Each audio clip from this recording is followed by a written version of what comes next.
Kia ora. If you're a woman in midlife, this podcast is for you.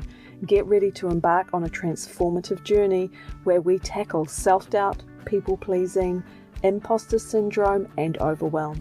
Celebrate this second stage of life and claim your authentic confidence and courage. Midlife is not a time to settle. It's a time to unleash your purpose into the world. Make an impact done your way without compromising your own well-being.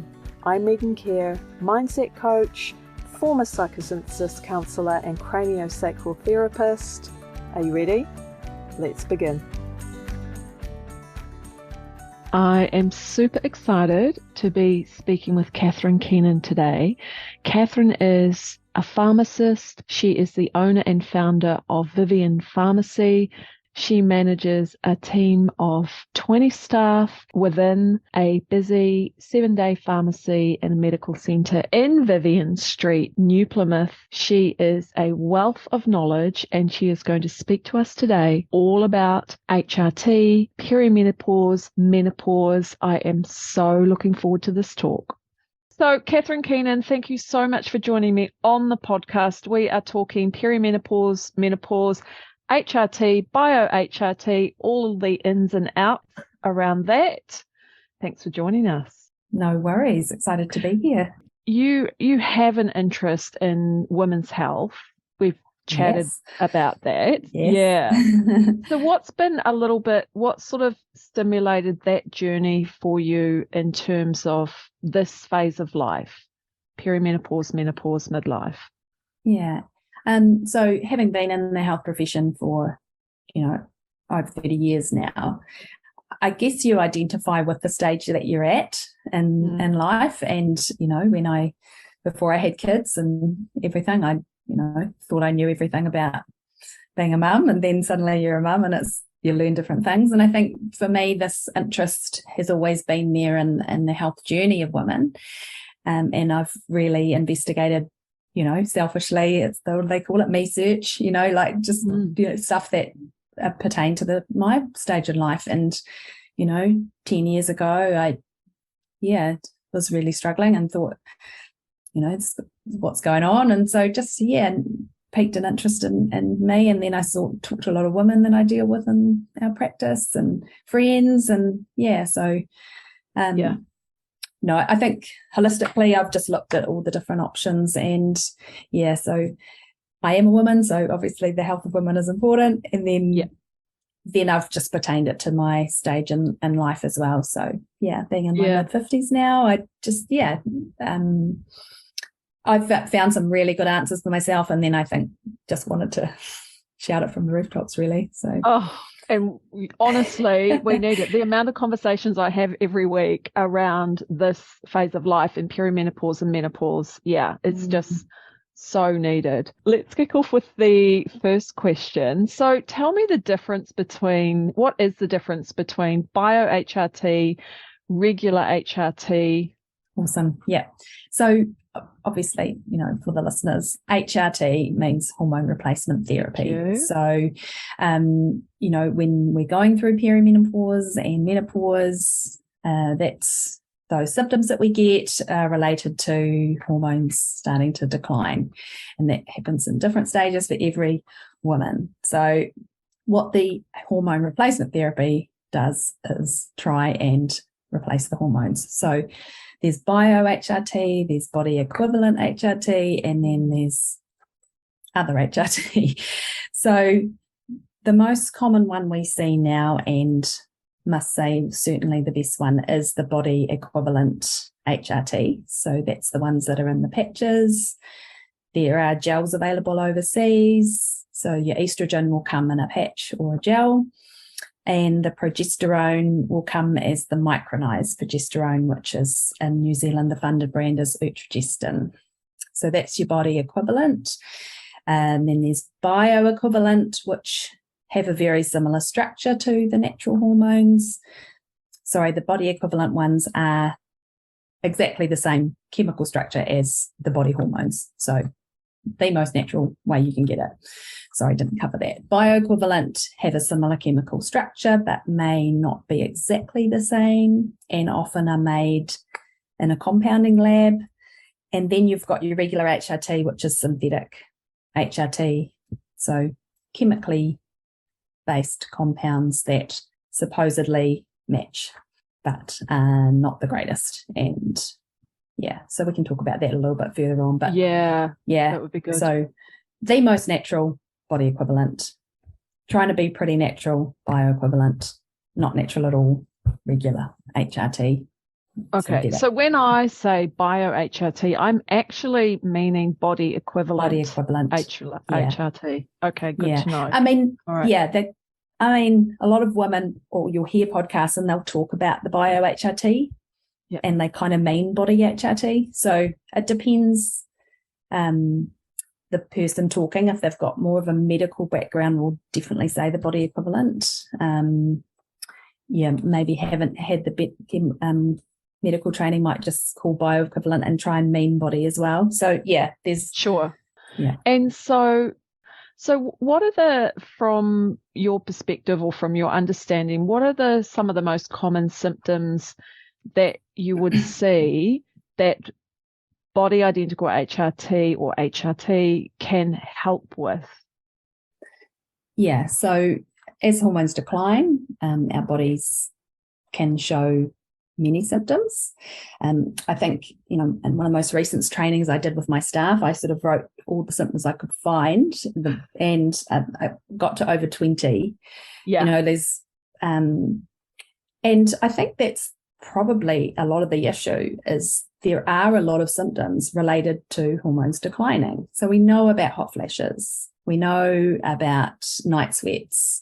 We know, the anxiety, maybe feeling low mood, lack of sleep, which can relate to the night sweats and hot flashes.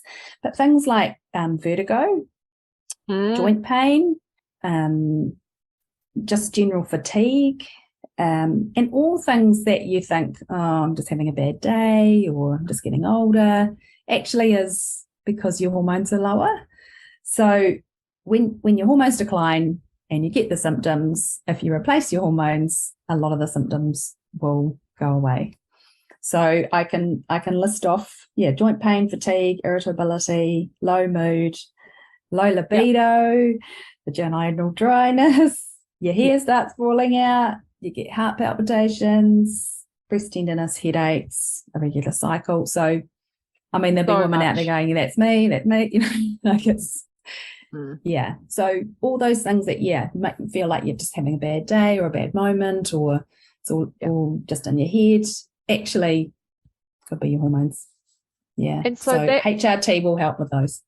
Right. And so that is a good time to start when the symptoms start. So not necessarily once you're through perimenopause, once your cycles have stopped, but actually once the symptoms are showing themselves. 100%.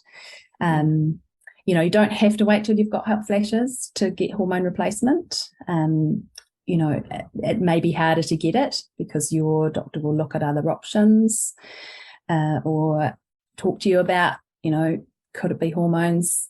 I think sometimes they fall into the trap of a blood test, which may not indicate the true nature of things, because that's just a point, you go and have that blood test. So at that very minute of that time that they took your blood, that was the hormone level. But 3 hours later, it could have gone down, or, because it's fluctuating so much when in the early days. So I think you just have to keep a diary, on apps or whatever, and just, is it cyclical in the early days? But you can use hormone replacement early on to help, and women do. We're seeing that a lot more now, even if their cycle's still there, if they're still bleeding, even if it's only every 3 months or every 6 months, or heavy 1 month and then really light the next, or it's changing. That's a real good indication that something's going on with your hormones. So good to know. And so you talked about the ways we can take it. So it's the body identical HRT. So that's the patch and then the capsule. So is that all that's available to us in New Zealand specifically, or is there more? For body identical, So in the UK, and actually I see recently someone is trying to push to get the gel funded here. So, I mean, the Utrogestin only got funded since December last year, Yeah, so I saw that. So behind. But so yes, Utrogestin and the patches are the body identical ones that are funded in New Zealand, prescribed. Yeah, and then you've got Ovestin cream, and that's just used vaginally. And then they also make Ovestin tablets, which are body identical estrogen, but you take it orally, and that opens you up to more side effects because it has to go through your liver. Yeah. Whereas the transdermal straight into your bloodstream. Yeah. Yeah, so it doesn't have to go through the liver. Yeah. First pass effect. And less chance of blood clots, all the other issues that go with oral HRT. Yeah. So random question is, I've been seeing some, quite a few posts around shortages in the UK. Are we likely to get shortages here? Because I noticed there's already been when I get my patches, they're like, oh no, we haven't got them. You have to have these ones, or you have to cut these ones in half. And I know. Yeah. So yes, there's a worldwide shortage of estrogen patches. There's a shortage in the UK at the moment of Utrogestin, so we're keeping an eye on that. At the moment, that's not an issue in New Zealand. At the moment, Estradot is the gold standard brand. That's the best brand. We don't have any issues with that, with sticking, and that's the gold standard. That's a brand we can't get at the moment. So there is two other brands on the market at the moment we're having to use. Not as good, still effective, but they don't stick as well, and people are reacting to this adhesive. You can cut the estradiol. So we're hoping that's coming right about July, August. So good. There should be supply enough to get, but you'll have to pick it up monthly so that everyone's got a chance. I've noticed you can't stockpile. Yeah. Not allowed to stockpile. No, So it took me, so I went through early menopause and I did all the natural, all the herbal, all the sort of complementary avenues, and it did help. And I was very resistant to HRT. And I've got to say, mainly because I'd heard about that study of, I'm not sure how long ago it was, that HRT was maybe not good for women. And I sort of have a leaning to more natural, pathways. And then I actually saw a woman who went through the same thing, and she recorded a video and she said, look, I've resisted this for 10 years and I finally said I'm going to try body identical HRT, and it's completely changed my life. And that opened my eyes up. And I went and talked to my doctor and, sort of went down that path. Where was I going? Oh, so talk to us about herbal support versus the body identical HRT. Benefits, pros, cons. There was a lot in that, Leiden. So there's herbals. I'm just going to write myself a note. Herbals. There's the Women's Health Initiative study, and then there's support of if you're already on body identical and still want to take some herbal products. So we'll talk about herbal products first. I feel like a holistic approach. Every woman is different. There's not one size fits all. You do have to know your body, listen to your body, document your diary down your symptoms, know what is happening for you. So then you can work out what's working and what's not. If you try 6 things at once, you're never going to know what's working. So start slow. Try, I'm totally open to herbal products. I think, there's a lot of benefit to be made from a lot of these things. A lot of them have the phytoestrogens in them. So that's the black cohosh. They're not going to come to me and blow into my brain, but red clover maybe. I know you've had some naturopaths on, so they've probably talked about it. But so they will mimic a bit of the effect of estrogen, but they're not estrogen. So you're not replacing your hormones. You're, trying to get some sort of mimicking. So you will get some benefit, especially early on, you might get some help with a little bit of the flashing or fatigue or headaches and things. And they're often in with other good energy boosting herbs and vitamins. So, you totally get a good practitioner, talk to them, work it through. I think it's, start slow, try one product at a time, see if it works, then either move on or add in. But I just don't think to do 6 things at once helps anybody, and it's a lot of load on your body.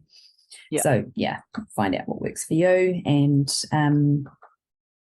and then once you're on the body identical HRT, there's all the good things for helping with your health, like B vitamins, magnesium's awesome. What else is, fish oils, like all those good healthy stuff, no problem taking those with your HRT. So I just would be careful about adding in the phytoestrogens on top of other estrogen. You'll feel quite sick. You'll probably get a lot of nausea. And also, again, they're not through the skin, they're through your tummy. So then they've got to get absorbed and metabolized and excreted. So your liver and kidneys and everything having to manage it. So it's, just another load on the body. So just, be careful about the phytoestrogens adding in with the HRT, but all your other supplements and supports, great. Yeah.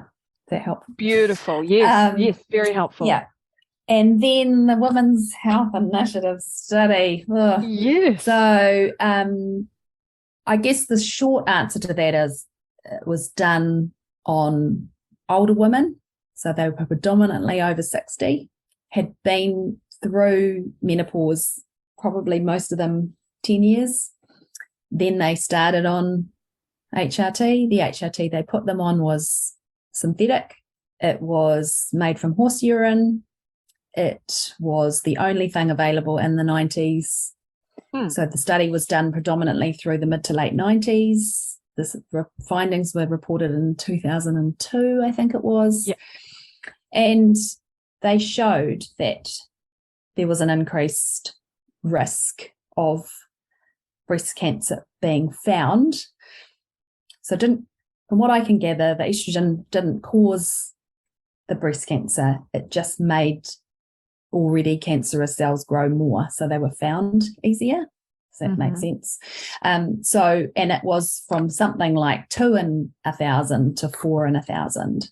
So that was the increased risk. So they say it doubled from 2 in 1,000 to 4 in 1,000, something like that, but still was only 4 in 1,000. The risk was really still quite low. So, I mean, it's been totally annihilated, that study. I think we've had one person stay on that synthetic drug. We dispensed it by heaps, by the thousands in the 90s. Right. You just wouldn't use it now. You'd never start anyone on that. it's rubbish. So Just to put it bluntly. I mean, estrogen, like I said, is a growth hormone. So, it's good for your bones, it's good for your heart, it's good for your brain, and the way that it's promoting, cell renewal, and it's good for your hair and your skin and all these things. But then if you've got some cancerous cells, unfortunately, they're going to grow a little bit more too. So, but there's no increased risk of death from breast cancer with HRT. You might have a slightly tiny increased risk of finding a cancer, but detection's really early now. Treatments are good. Yeah, I think it's just a conversation people need to have. I have a strong family history of breast cancer. My mother died at 47 and my grandmother at 65, both of breast cancer. And I was very reluctant because of the study. And again, I went to my GP and I'd done my own research. And, my GP, luckily a woman the similar age to me, she just said, what are you doing to yourself? Why are you suffering?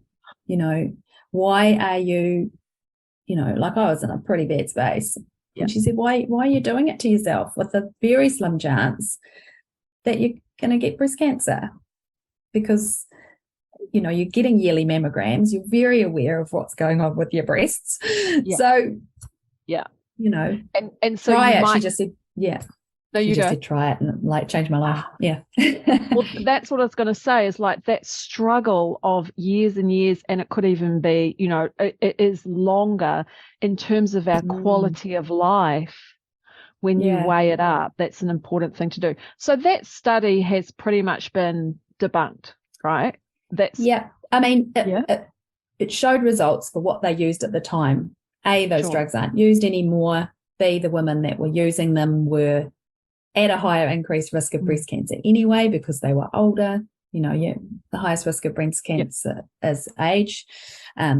And then they never took into account the fact that maybe they were still all drinking alcohol and not eating well and maybe not exercising and all those things that can actually add to breast cancer risk as well. So there was just so many things that were wrong with it. And the media and dare I say it, male scientists decided to grab it and said, these women should not be on HRT. And no HRT.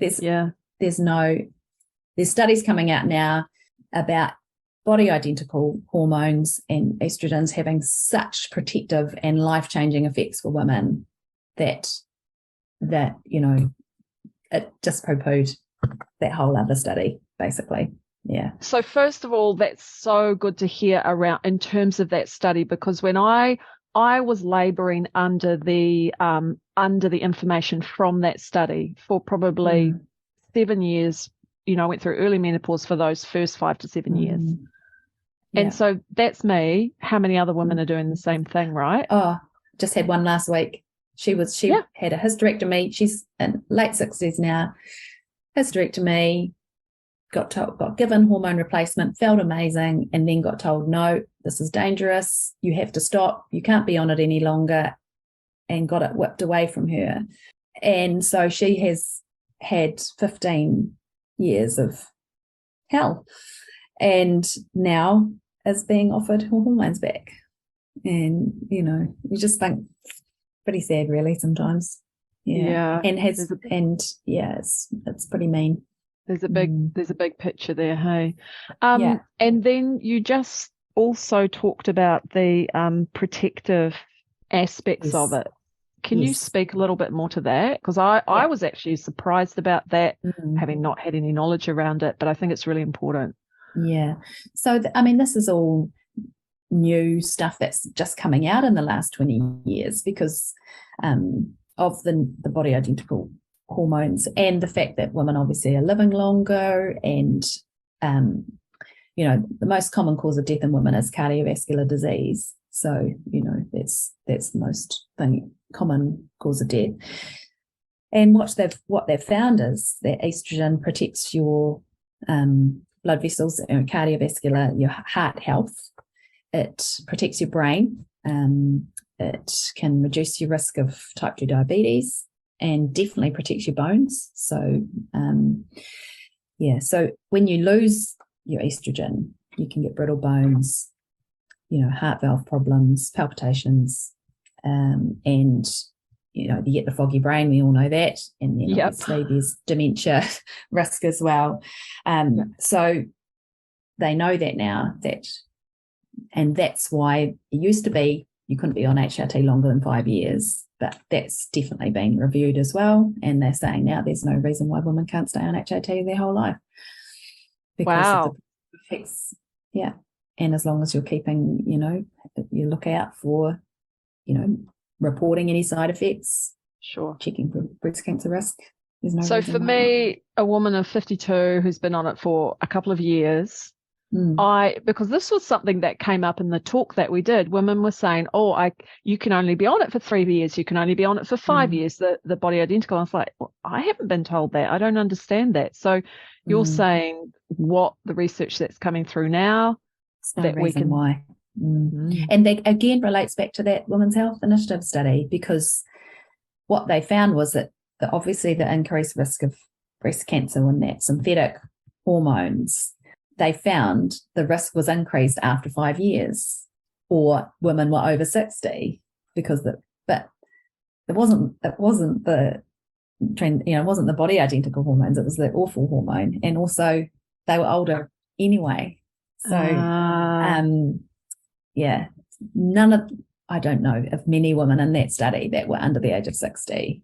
Whereas now we're saying start them early, do the body identical, get the dose right, protective effect, stay on them.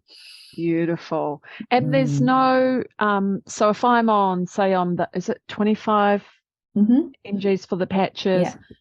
If that's keeping my symptoms, if that's keeping things settled now, there's no particular reason or no expectation that would change.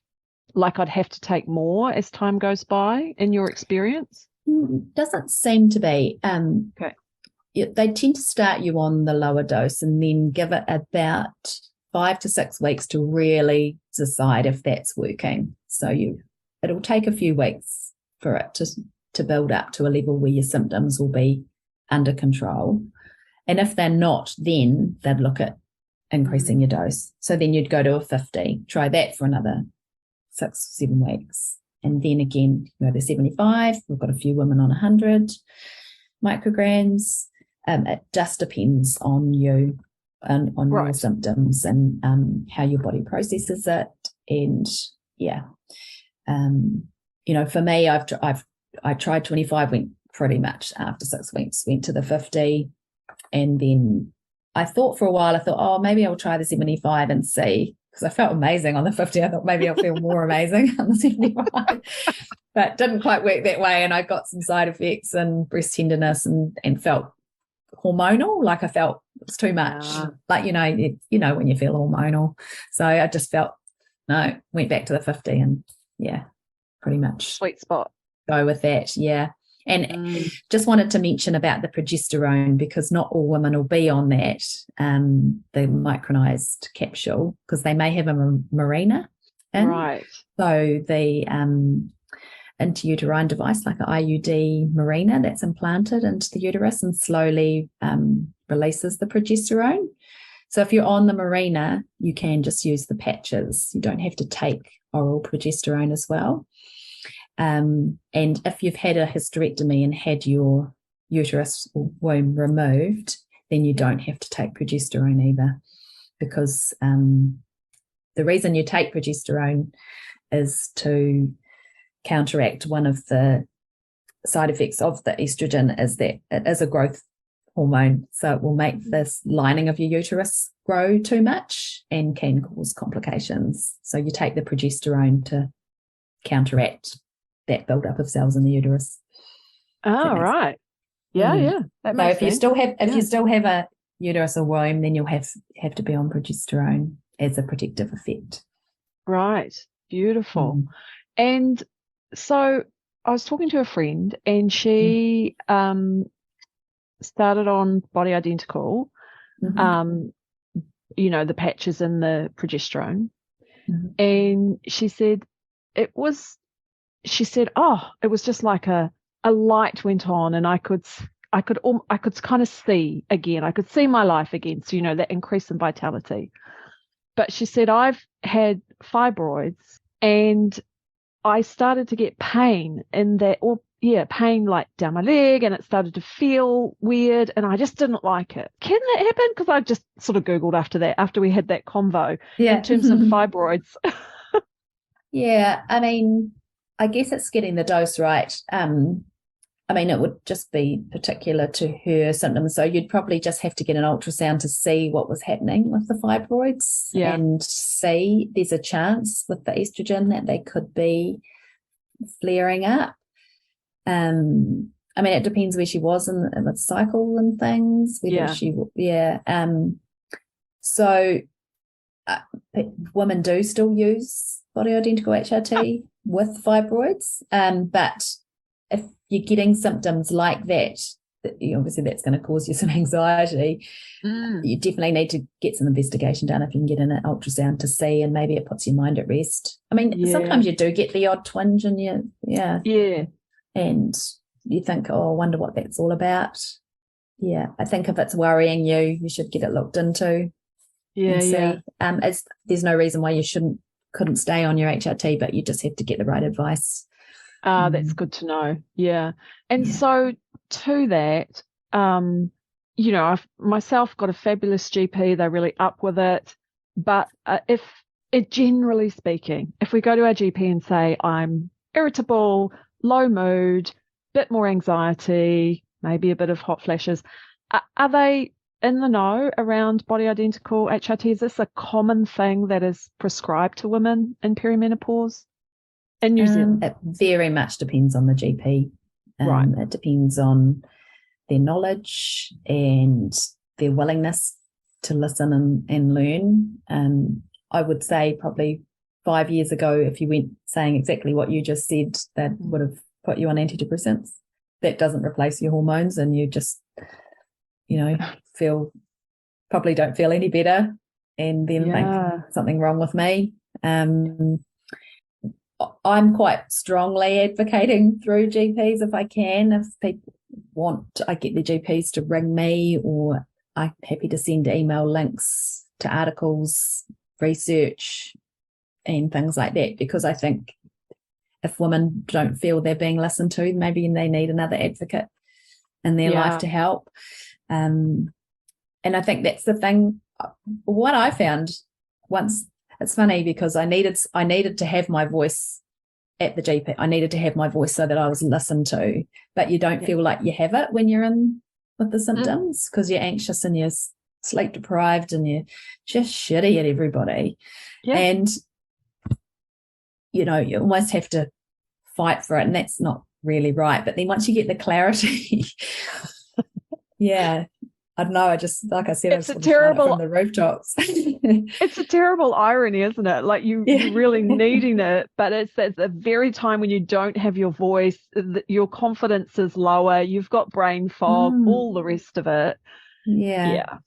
And actually, one woman said to me, she said, looking at it from the point of view of grieving, and I'd never really thought about it like that, but you're no longer able to reproduce. You're no longer able to have that function as a woman, to have a child, because you no longer have a cycle or whatever once you're through that.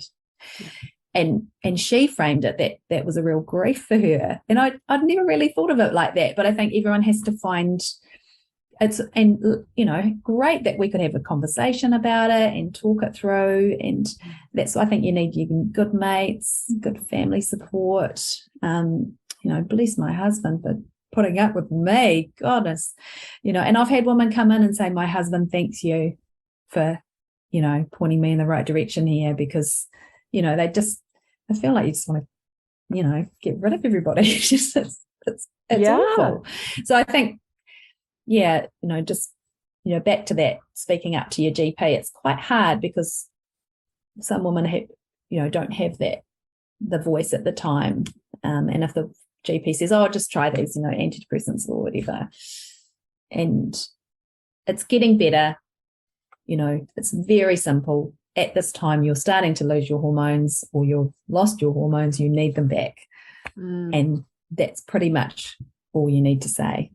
And you hope that they'll listen. And if they don't, get a second opinion.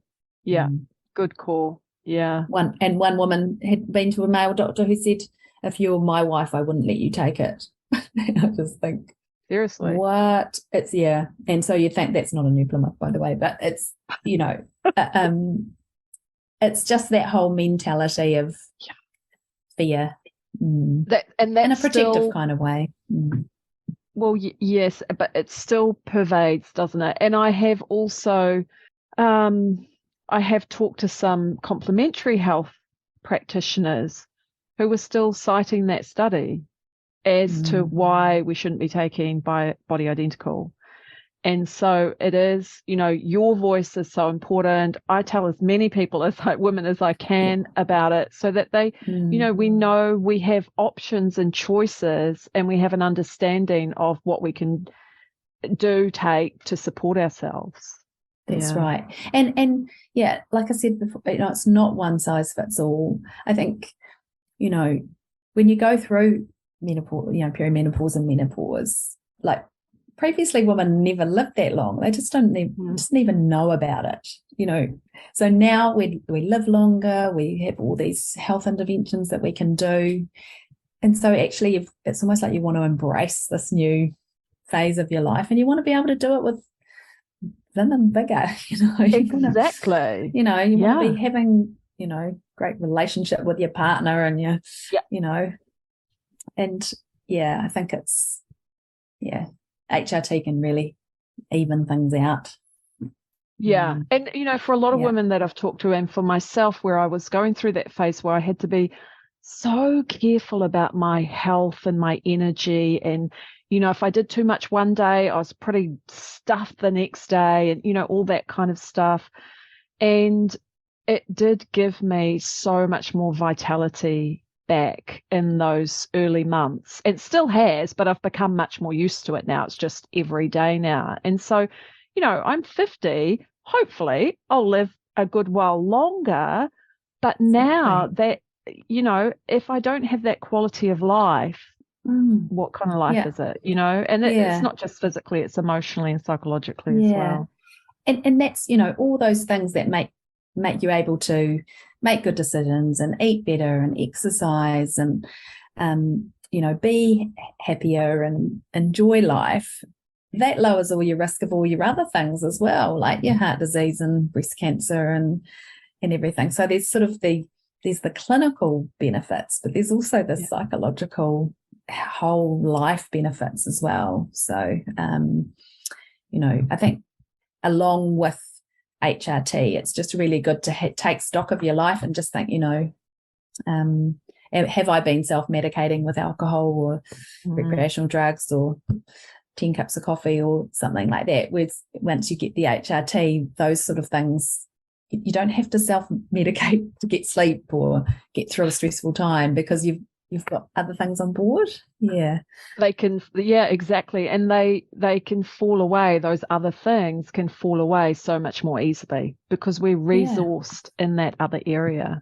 100%. Sleep was such a big thing for me that changed with HRT. And I was like managing it and I was like, it's okay, I can meditate, I can da. But that's such a lot of managing that I was having to do. And now I'm like, amazing. I know. So the sleep is insanely good. And that's the thing about progesterone. If you're taking the micronized progesterone at night, it does have a mild sedative effect. It's not knocking you out, but it's just calming and relaxing and it's so much better. And then you're not getting the hot flushes and night sweats because you're on the estrogen. It's it's great. I mean, I still have the odd like sleep drops or of course I have the odd glass of wine, but I think it just keeps you even.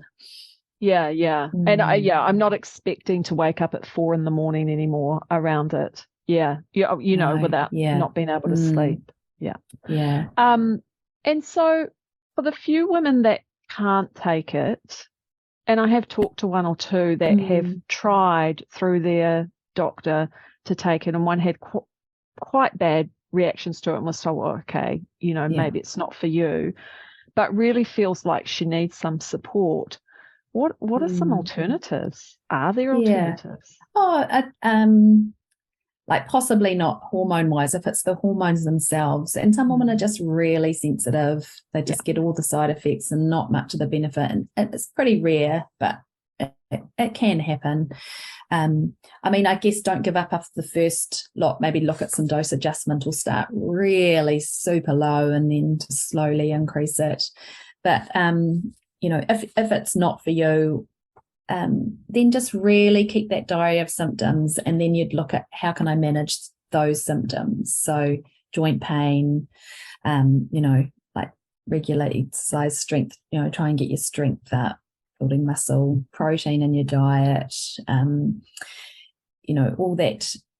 Just tailoring the treatment to your symptoms. So you might just need to be on regular paracetamol for that, and trying the things for vertigo or the hot flashes is tricky because, you can try herbal things if they do help, but generally you will just need estrogen for that.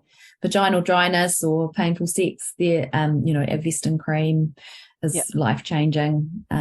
Increased UTIs, that's quite a common symptom, particularly in like women we're seeing, between 60 and 70, they start to get that vaginal dryness and then increased UTIs, and just some Ovestin cream twice a week, just locally, and you get minimal side effects with that because it's just working in that local area. So I think it's just finding a good practitioner or, someone to talk to about it and just diary the symptoms, and then they can tailor some treatment to that. Yeah. Getting specific onto the symptoms. Symptoms, Yeah. Is there anything we've not covered that you want to speak to, Catherine, around this? There is a lot of information out there, and I think just, look at your sources. I use Dr. Louise Newsom in the UK has been amazing. She's got the Balanced Menopause website and app. There's heaps of really reputable research on that. She speaks to some great people. I think that's a really good place to start.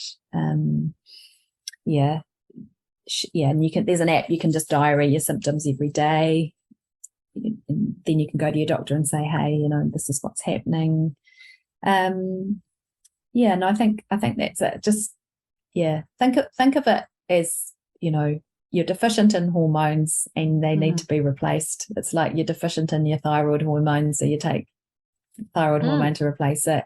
When you're diabetic, you don't have insulin hormone, so you have to replace it. So I think, don't think of it as that you just have to suffer through, that there's, you have a deficiency in something that can easily be replaced, and in most part very safely. Beautiful. That's very, very clear. Thank you so much. And hey, look, really appreciate you joining me on the podcast. These are all the questions I didn't know the answers to, so appreciate you being here so much. No problem. Hey, last very random question. What's your current favorite book? The best book I've read lately is that Lessons in Chemistry. I don't know if you've read it. No. Yeah, I can't think of the author. I'll put a link in. It's coming. Lessons in Chemistry. It's coming out as an Apple TV series with Brie Larson. It's amazing. It's empowering for women. She's a scientist in the 1950s and 60s who gets a whole lot of shit from a whole lot of blokes, and she doesn't take it, and we're onto it. It's amazing. So I recommend Lessons in Chemistry. Thank you very much. I'm into that. Totally. Yeah. All right, Catherine, thank you so much for joining us on the podcast. You've been amazing. Have a good rest of the week. Awesome. Thanks again for having me, Megan. Cheers. If you enjoyed this podcast, share it with your friends and make sure you come and say hi over at Instagram. Step courageously into this second stage of your life and go after your dreams. I'll help you remove everything else that's standing in the way. Come and coach with me over at megancare.co.nz.